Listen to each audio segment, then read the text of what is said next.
Hi guys, so for today's video, nag-assist nga ako dito sa guest namin na mag-stay dun sa unit 2 namin. Sinundo ko nga siya dun sa lobby and madali ko naman siyang nakita kasi kakaunti lang nga yung tao nga ngayon sa lobby. Then pagkahatid ko nga sa kanya dito sa may room, dumiretso naman ako ng admin kasi meron akong mga binayaran.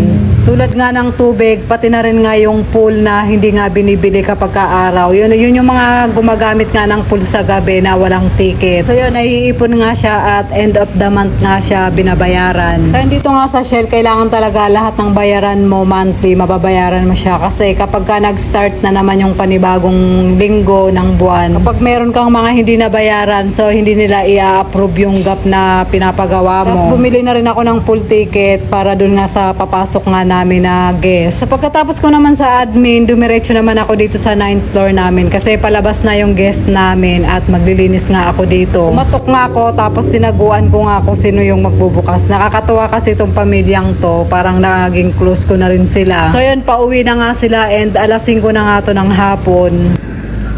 Bulaga.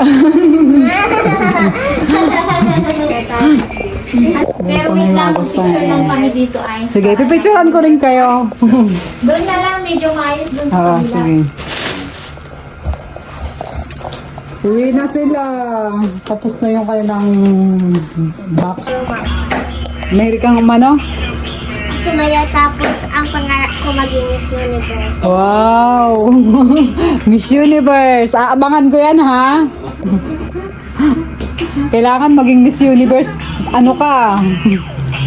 From Pangasinan. Family picture. Papa, kanda mo ako. Kanda mo ako. Sana po.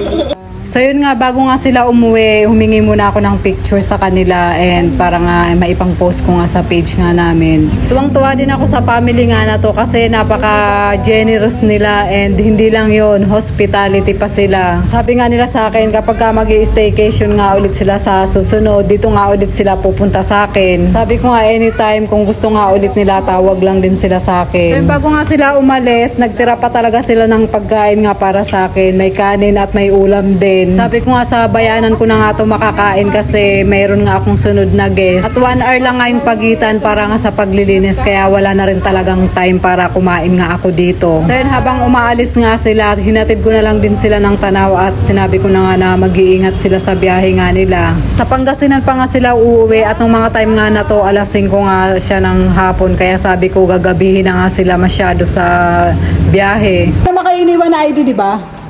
Oh, yan. Pwede na yan. Diretso na kayo. Ingat kayo. Bye-bye.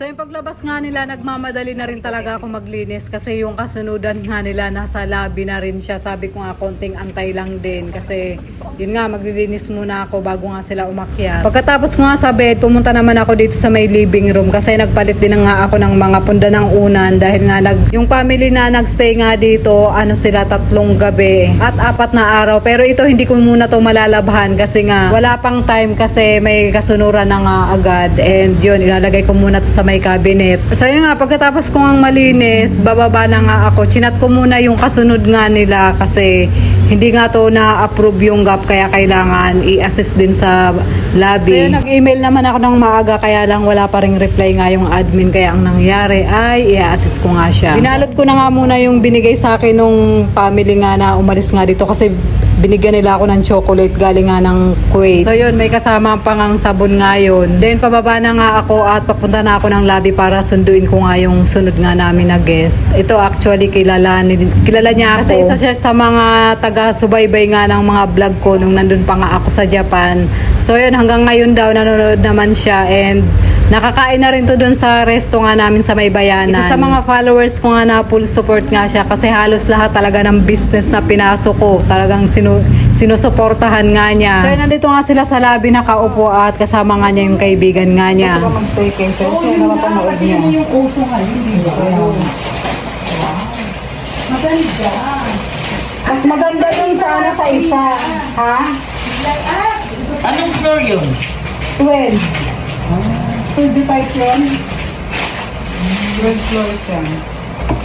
Marami dito Kasunod kami. Oo, marami dito magbabarkada na chill-chill lang sila dito. Para maiba naman. Ay, pag ano nila, tayo, di ba? Dito tayo. Malapit ito, i-book na natin. Malayo pala. Kailan yun? Pagpunta namin ng Thailand. Kasi galing Sa sa airport. Oo. 6 ata sila darating. Pagbalik, pagdating, tapos pagbalik. Oo. Pare, magta-Thailand sana. All. Matagal pa yun. Hindi na nagbubuk na kayo. Nag-iipon muna kami. Kasi mas... Mas may Oo, mas mahal pa ngayong ano. 8.8 kami ma. Ito halos na-turn na niya yung Asia. Sa 8.8 kami ma. Galing mo lang direct Oo, yung China. mga iPhone o gano'n. China, galing na siya. Nagpapayaman daw siya. Kasi nakita ko talaga yung vlog niya from Japan. Tapos, yan. Una-una muna, nagparis-paris muna ako. May mga Oo, nagpaparis nakita pa. ko yun doon sa may biryani yung sa kalsada. Oo, sa kalsada. Tapos inaabang ko, sabi ko saan kayo siya, minsan doon sa San Pedro, minsan dito. Tapos nung natuwa ko, yung meron ka na meron dyan sa ako. Kuyes. Sa bayanan. Tapos Kainan. yun na yung kumain kami sa kanya. Kasi gusto ko talaga makatikim ng biryani. Tutuwa naman ako sa'yo. Full support ka talaga. Ay, siyempre naman ako pa. Alam ko talaga sa'yo. Ikwento ko pa talaga. Alam ko talaga sa'yo, di ba? Tignan ko yung mga ano. Ayan yung mga kainan nyo. Tinignan namin, di ba? Sabi ko para may baon kami. Oo. O paano yan? Tutuloy na ako. Oh, sige, thank you ha. Thank you. Uy ha, pagkaano ha. Sige, basta ano ka lang. Ngayon lang ako sa'yo. So yun nga, nagpaalam na rin nga ako after ko nga ma-assess nga sila. Diretso naman ako ng bayanan. Daladala ko nga yung pagkain na tinira nga sa akin ni Ma'am Cecil. So ito nga yung pamilya na taga Pangasinan. Kasi sabi ko nga, dito nga kakainin sa bayanan dahil hindi ko nga makakain dun sa unit. So yun, pagdating ko, nakisalo nga sa akin si Geraldine at hinati ko nga yung chocolate. Kasi madami-dami din yung binigay sa akin na chocolate. So yun guys, hanggang dito na lang po yung ating video for today. Maraming salamat po sa inyong panonood. Mag-iingat po kayo palagi. God bless and babush!